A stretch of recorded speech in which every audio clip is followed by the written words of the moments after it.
Hola, ¿cómo están? Mi nombre es Alejandra y esto es Memorias de una coerción. En este podcast yo te platico de cómo fue que estuve alrededor de 15 años en iglesias cristianas evangélicas, más específicamente en 3 de diferentes denominaciones.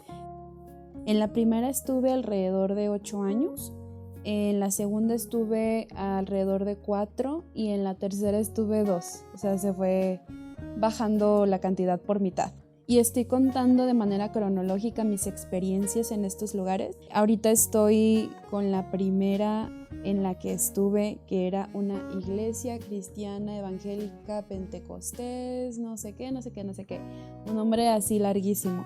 Esta iglesia era muy pequeña, era de alrededor de 40 personas cuando yo llegué. Y esta iglesia a la que yo llegué era parte de un concilio más grande. La sede principal, por así decirlo, está aquí en Guadalajara. No sé si todavía esté, la verdad es que tengo años que no paso por ahí y también años que no hablo con nadie de ese lugar, porque cabe destacar que mucha gente se fue. Este lugar era como la mamá, entre comillas lo digo, de todas estas iglesias o congregaciones pequeñas que no pasaban de los 100 miembros. Retomando el tema del episodio anterior acerca de cómo yo llegué a este lugar, se utilizaba mucho el que fueran a orar a tu casa.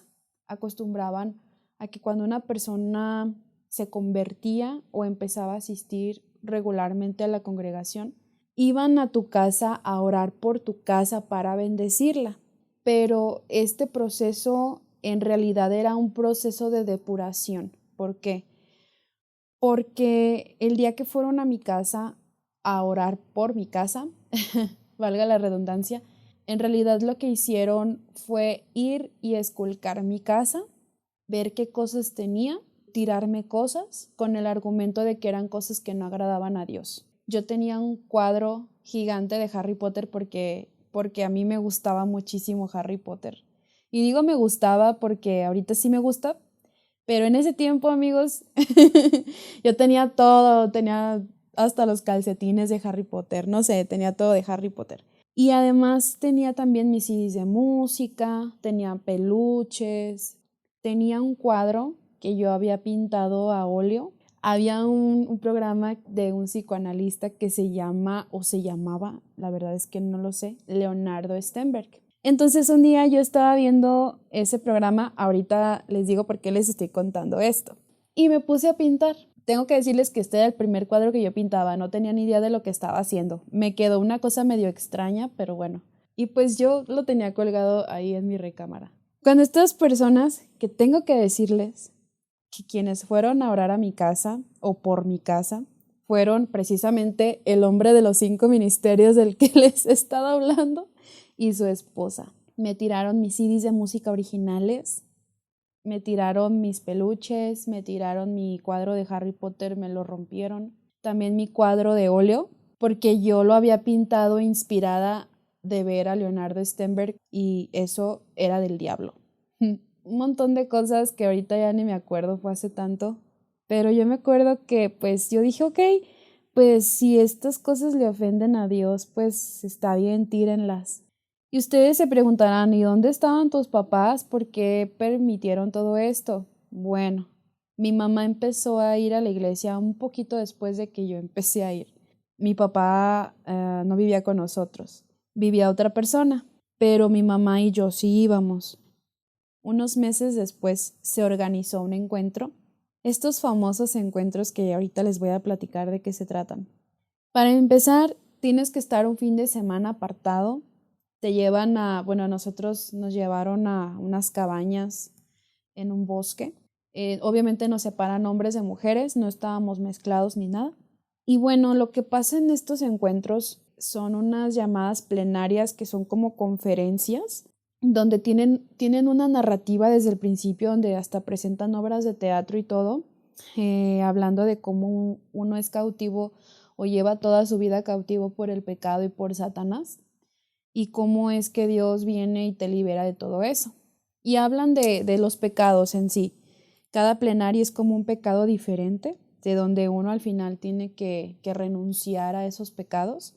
Hablan desde la violencia, el adulterio, la hechicería, un montón de cosas así. Entonces, al final de cada plenaria, lo que uno tenía que hacer era pues hacer una oración, pasar al frente, que oraran por uno y pues ya, listo, ya estaba uno libre de eso, ¿no? Y también había una cosa que hacían, que era que te daban un papel que se llamaba clínica, donde había toda una lista de pecados, donde tú tenías que tachar los pecados que tú habías cometido.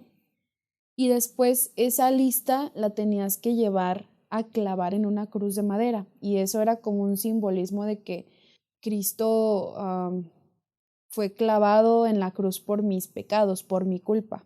Esos eventos, esos retiros, esos encuentros son muy fuertes porque sí te mueven muchas emociones, te mueven o te reviven muchas vivencias que tú has tenido. Obviamente lloras porque pues es un tiempo donde estás 100% enfocado en lo que está pasando ahí. No tienes comunicación con el mundo exterior, no traes un teléfono, estás enfocado en lo que está pasando ahí, en lo que te están hablando, en lo que están orando. Todo es muy concentrado, entonces vives emociones muy intensas. Y en una de esas plenarias tocaron el tema de las enfermedades físicas.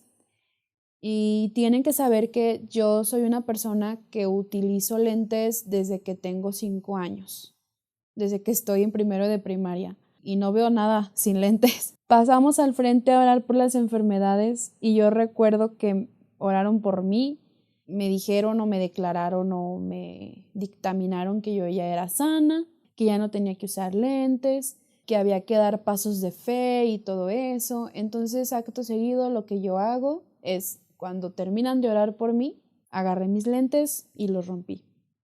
Transcurrieron unas pocas horas después y yo me empecé a sentir súper mal, súper mal, un dolor de cabeza. Y ya cuando llegamos a la iglesia del encuentro, yo ya iba con mucha fiebre, pero pues al día siguiente yo caí en cama y resulta que me dio varicela. Pero antes de que yo supiera que yo tenía varicela, ¿quiénes creen que fueron a mi casa a orar por mí? Exacto, el señor de los 5 ministerios y su esposa. Y pues ya, yo estaba así toda tirada en cama, toda agonizando, toda con fiebre.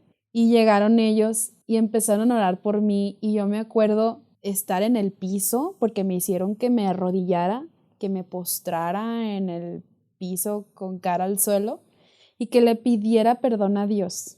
Porque eso que me estaba pasando era una prueba del enemigo, de que el enemigo no me quería soltar, porque Dios ya me había dado mi sanidad y yo tenía que creerle a Dios. Y porque la sanidad no había sido completa, porque para esto yo nunca vi bien, o sea, yo no vi mejor. Y me decían que era porque había pecado en mi vida. Entonces me decían, pídele perdón a Dios y recibe tu sanidad. O sea, una cosa bien intensa, yo así toda mala en el piso, todo mal. Y pues yo me engañé a mí misma varios años, porque anduve sin lentes varios años, amigos, con dolores de cabeza. Los que necesitan lentes para ver me entenderán que cuando uno no trae sus lentes te duele mucho la cabeza porque uno tiene que forzar la vista. Lo que tenía que hacer para andar en la calle, por ejemplo, yo que tomaba transporte público, yo detenía todos los autobuses y ya que los tenía enfrente me fijaba si era mi autobús para poder subirme, y si no, pues ya le decía que no, gracias. Muchos se enojaron. Yo estuve realmente sobreviviendo varios años así, engañándome a mí misma de que Dios me había sanado mi vista. Y yo sé que esto es muy fuerte, esto me pasó y tuve muchos testigos de esto. Y llegó un día donde los dolores de cabeza ya eran sumamente fuertes. Y yo caí en la conclusión de que aunque yo no fuera sana, eso no determinaba que yo amara o no amara a Dios. O sea, yo no estaba ahí porque Dios me había sanado, yo no estaba ahí porque Dios me había hecho algún favor. No, la verdad es que si no fui sana, pues no fui sana y punto. Yo dije, es que mi amor y mi convicción no se basa en un milagro. Entonces dije, pues Dios sigue siendo Dios y yo sigo estando sin ver. y yo necesito mis lentes y me voy a comprar mis lentes y yo sé que no les va a parecer y que van a empezar a decir que yo no tuve fe, pero no me importa porque yo soy la que tengo que andar en la calle y yo tengo que aguantar estos dolores de cabeza. Y pues sí, dicho y hecho, me dijeron que yo era una persona falta de fe. Les puedo decir que yo sí llegué a experimentar un amor tan profundo por Dios, de verdad.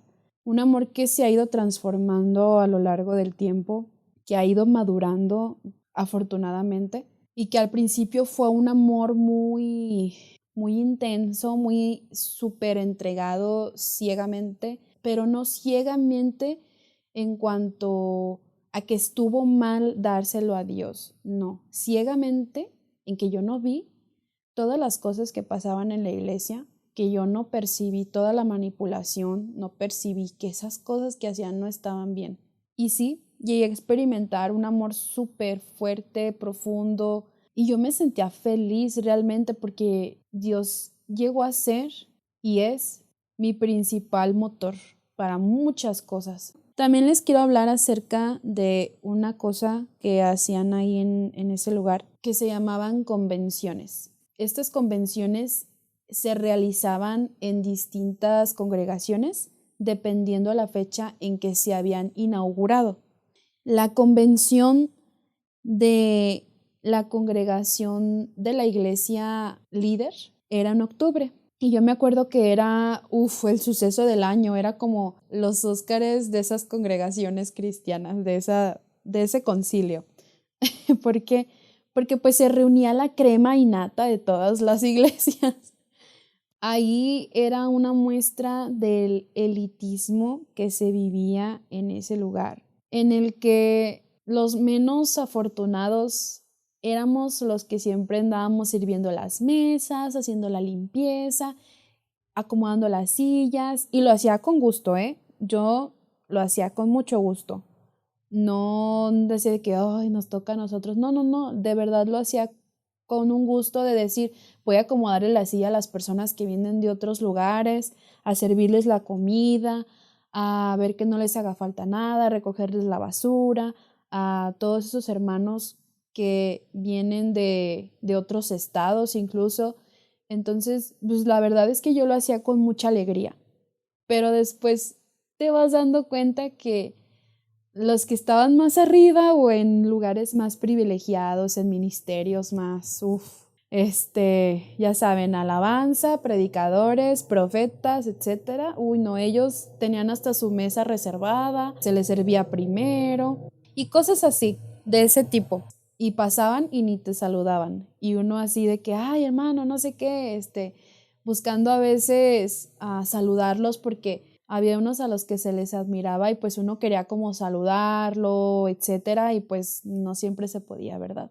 Y pues ya saben, la élite de la familia pastoral, los que siempre cantan, los que siempre predican, los que siempre sirven, a los que ves que les está yendo mejor.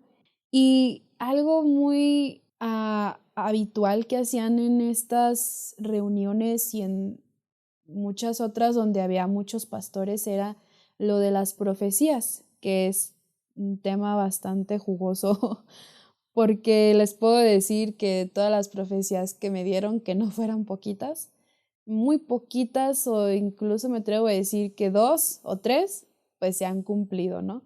Pero hablo de cosas como a lo mejor muy lógicas, pero que todas las cosas que me profetizaban pues no se cumplieron. Algo que yo veía era que las personas que íbamos teníamos esa hambre, esa necesidad de que Dios hablara en nuestras vidas. De verdad había gente con tanta necesidad de sentir que Dios estaba en el asunto, que Dios estaba al pendiente de ellos, que tenían esa expectativa de que alguien, que llegara un pastor, que llegara alguien a orar por ellos y a darles una palabra. Yo fui una de esas personas muchas veces. ¿Por qué? Porque se nos enseñaba que esta era la manera en la que uno recibía mensajes de parte de Dios. Sí, y la verdad es que después me di cuenta que eso era algo muy triste, porque la gente de verdad va con una necesidad y se topan con estas personas que lo único que querían era ser vistas y soltaban palabras a diestra y siniestra, hablando según lo que les dictaba su corazón en ese momento, que oraban por las personas. Pues ahí están las personas llorando. Y cuando no la recibías te sentías muy triste porque decías, ay, ya será para la otra, a lo mejor si no me habló Dios hoy, tal vez por medio de alguien va a ser mañana. Y esto, amigos, para mí ahora lo veo como te enseñaban a depender de las autoridades y de los líderes, te enseñaban a que tenías que esperar de ellos una palabra, una confirmación.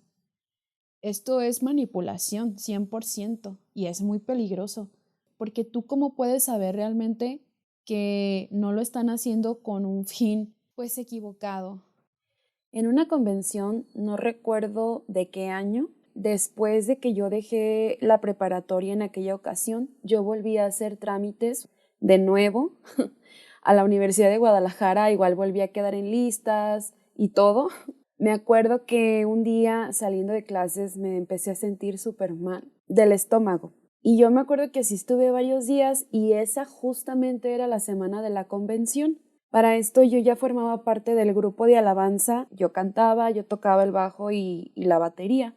Y en esa ocasión me tocaba cantar y tocar la batería. Y recuerdo que llegando a la convención, porque era viernes, sábado y domingo, yo me sentía muy extraña, traía un malestar en mi cuerpo, pero yo dije, tengo que estar aquí porque tengo que cumplir con Dios, tengo que servir. Entonces, pues, yo bajándome a tocar, alguien, una servidora o algo así, me dijo, pues, ¿por qué no te vas a recostar al cuarto de las panderistas, que se encontraba en la parte superior de la construcción? Era un cuartito alfombrado donde tenían todos sus vestidos, etcétera. Y pues yo me quedé ahí ardiendo en temperatura, sin ir al doctor, me puse muy mal, al día siguiente tuve que ir al hospital y me dijeron que yo tenía dengue y se me complicó, se me hizo dengue hemorrágico por no atenderme a tiempo. Normalmente ahí las enfermedades las atribuían a que uno traía pecado en su vida y que Dios estaba ahí castigándolo a uno. Igual iban a orar por mí y todo para que Dios me sanara del dengue porque había testimonios de que Dios había sanado a personas del dengue así, en un momento a otro. No fue mi caso, qué bueno por aquellas personas que sanaron inmediatamente. Me da mucho gusto, pero eso a mí no me pasó. Yo creí que me iba a morir. Hasta me acuerdo que un día que yo estaba acostada, le dije a mi mamá, por favor, ora por mí porque yo siento que ya me voy con el Señor. No, la verdad es que fue algo complicado. Pero lo que yo quiero enfatizar aquí era que yo ponía el servicio a la iglesia por sobre mi bienestar y mi salud. Bien pude haberle dicho a mi mamá, ¿sabes qué? Por favor, vámonos a la casa, me siento muy mal, quiero descansar. O vámonos al doctor porque de verdad traía mucha temperatura. Yo quería estar en ese lugar. Porque si tú te ibas o eras una persona que no tenía fe o eras una persona que no estaba bien con Dios. En otra ocasión yo me acuerdo que me lastimé un pie y me acuerdo que tuve que estar 15 días en reposo porque me hice un esguince y también la misma cosa de ¿por qué no vas a la iglesia? Pero pues es que no vas a andar corriendo en la iglesia, te puedes quedar sentada. La cosa es que estés ahí presente. Tiene uno que estar presente porque si no uno ya anda mal y después eso pues pasaba factura porque ya no te tomaban en cuenta, te reemplazaban, porque siempre había gente dispuesta a estar sirviendo. Entonces era muy fácil que tomaran a otra persona para llenar tu lugar, a pesar de que éramos muy poquitos. ¿Se acuerdan que les comenté que el que era mi pastor se había ido a Estados Unidos? La verdad no recuerdo en qué momento regresó. Me parece que fueron como 2 años los que él estuvo allá. Pero cuando él regresa, yo recuerdo que él y el señor de los 5 ministerios, o el vato de los 5 ministerios, empezaron a tener una rivalidad muy fuerte porque este personaje tenía atrapada mentalmente, emocionalmente y espiritualmente a casi toda la iglesia, de modo que siempre que teníamos una situación íbamos con él, siempre que necesitábamos algo, íbamos con él. Siempre que queríamos un consejo, íbamos con él. Para todo lo buscábamos. Y el pastor se sentía celoso de esta situación. Yo recuerdo que este vato de los 5 ministerios era mi líder de alabanza también. O sea, era copastor, era maestro de la escuela dominical, era supervisor de las células, era predicador, era líder de alabanza, no sé qué tanto más hacía. La cosa es que era mi líder en varios ministerios en los que yo me encontraba. En evangelismo también, por cierto. Entonces, se había vuelto como una figura paterna para mí. Yo todo le decía, todo le platicaba a él y a su esposa. Estaba yo con ellos casi todos los fines de semana. Los visitaba muy seguido. Salíamos a otras pequeñas congregaciones. Y yo recuerdo que él comenzó a decirme que me tenía mucho cariño, que me había agarrado mucho cariño, que yo era como su hija. Y pues como yo les comentaba, como yo siempre me la vivía en la iglesia y era el perfecto ejemplo de una persona que era muy manipulable, y yo hacía todo lo que él me decía en cuanto a las cosas de la iglesia, pues él decía que yo era su tesoro, que yo era un tesoro, que él estaba enamorado de lo que Dios había hecho en mi vida o estaba haciendo en mi vida, de los talentos que Dios me había dado. Era muy cariñoso conmigo, a veces llegaba y me saludaba de beso y abrazo, pero así como muy, muy efusivo, muy cariñoso. Y a veces me hacía comentarios enfrente de su esposa y a mí eso me incomodaba porque yo decía, ay, es que yo no quiero que su esposa vaya a pensar que hay algo más aquí. Y una vez yo me acerqué a mi mamá y le dije, oye, ma, ¿te puedo preguntar algo? ¿No sientes como que es raro que este personaje se me acerque y sea tan cariñoso conmigo y sea tan efusivo, tan expresivo hacia mí? ¿No se te hace que hay algo raro? Y mi mamá me dijo, ay, hija, ¿cómo puedes pensar eso? Si él te ve como una hija, no lo veas de esa manera, él no lo hace con una mala intención. Entonces yo me quedé pensando, entonces yo soy la que está viendo mal todo, yo soy la que trae el pecado y ve cosas donde no las hay. O sea, ni mi mamá se daba cuenta. En una ocasión, en una escuela dominical, me acuerdo que, no me acuerdo de qué rayos estaba hablando este hombre, pero nos pidió a mi mamá y a mí que nos pusiéramos de pie. Mi mamá es una mujer muy delgada y yo no soy tan delgada. Y él lo que hizo fue decir enfrente de toda la congregación que mi cuerpo era como el cuerpo de las mujeres de antes y el de mi mamá como el cuerpo de las mujeres de ahorita. Les digo, no sé de qué carajos estaba hablando, porque tenía que mencionarnos a nosotras o mencionar o hablar de nuestros cuerpos, pero yo me sentí muy expuesta y me sentí muy avergonzada, la verdad. Pero nosotras lo tomamos a broma y nos reímos en aquella ocasión. O sea, nosotras no nos dábamos cuenta que eso no estaba bien, que nadie tenía por qué hablar de nuestro cuerpo ni exponerlo enfrente de otras personas o ponerlos como ejemplo de algo. O sea, nada que ver. Y entonces yo cuando le hice esta pregunta a mi mamá de si ella no notaba algo extraño, pues naturalmente ella me dijo que no. Pero después, en una ocasión, él y yo nos quedamos solos en la iglesia porque estábamos en un ensayo. No me acuerdo si alguien subió al baño, pero la cosa es que estábamos en el área donde está el altar, entre comillas. Yo estaba en la batería sentada, estaba haciendo algo ahí, yo en mi rollo, y él de repente voltea y me dice, oye, te tengo que decir algo. Y yo le dije, ay, dígame hermano, ¿qué pasó?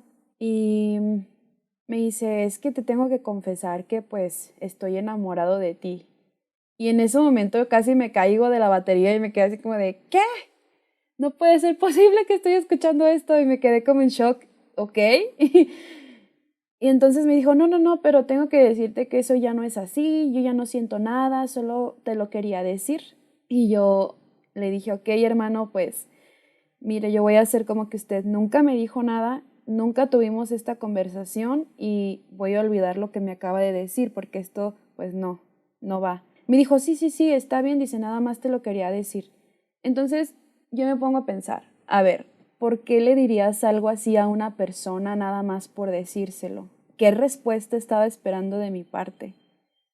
Eso me asusta hoy en día porque realmente yo no alcanzaba a ver el peligro en el que yo me estaba exponiendo muchas de las veces porque han pasado tantas situaciones en otros lugares que yo estaba expuesta a vivir una situación de abuso más fuerte. Y pues esta situación yo no se la dije a nadie como yo se lo dije a él. Yo me la callé mucho tiempo. Me la callé y creo que ni siquiera le dije a mi mamá, no me acuerdo. Pero yo no quise exponerlo. Yo no quise delatarlo, a pesar de que yo era menor de edad en ese momento. Yo tenía como 17 años, creo. Y pues yo no le dije a nadie para no vituperar el nombre de Cristo, ¿no? Qué equivocada estaba. Después de eso, él estuvo involucrado en chismes con otras hermanas de la iglesia, donde él claramente pues les tiraba la onda, así muy coercitivamente, muy bíblicamente. Y su esposa y él tenían muchísimos problemas porque pues era lógico, ¿no? Él andaba de volado con otras mujeres, aunque él decía que no, que era el amor de Dios, que nos saludaba con ósculo santo y todo eso, pero no, eso ya se llama de otra manera. Y pues así fue realmente por mucho tiempo. Y me acuerdo que mi pastor me decía, es que ¿por qué dejas que él sea cariñoso contigo?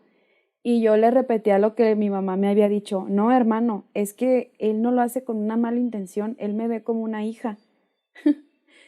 O sea, de verdad, mi nivel de ceguera era muy alto. Yo debí correr de ahí desde el primer momento que yo empecé a ver esas situaciones turbias. Ya les contaré después en qué terminó todo esto y cuestiones acerca de la alabanza también, que es un tema que para mí es muy importante. Lo voy a dividir yo creo que por congregaciones porque en cada congregación la alabanza era completamente diferente y en las 3 congregaciones yo estuve involucrada sirviendo en el grupo de alabanza. Ay, de verdad, qué difícil escucharme decir todas estas cosas porque cuando me escucho me doy cuenta de lo horrible que era estar ahí y de que debí correr desde el primer momento, que debí resguardarme en mi casa mejor. Ay, no, pero las cosas se pusieron más feas después, pero ya les contaré en el siguiente episodio. Muchas gracias por escucharme. Saben que si tienen cualquier cosa que contarme o comentario que hacerme, yo estoy disponible. Pueden escribirme a mi Instagram, que es @memoriasdeunacoerción. Nos estamos escuchando en la siguiente ocasión. Que estén muy bien y hasta luego.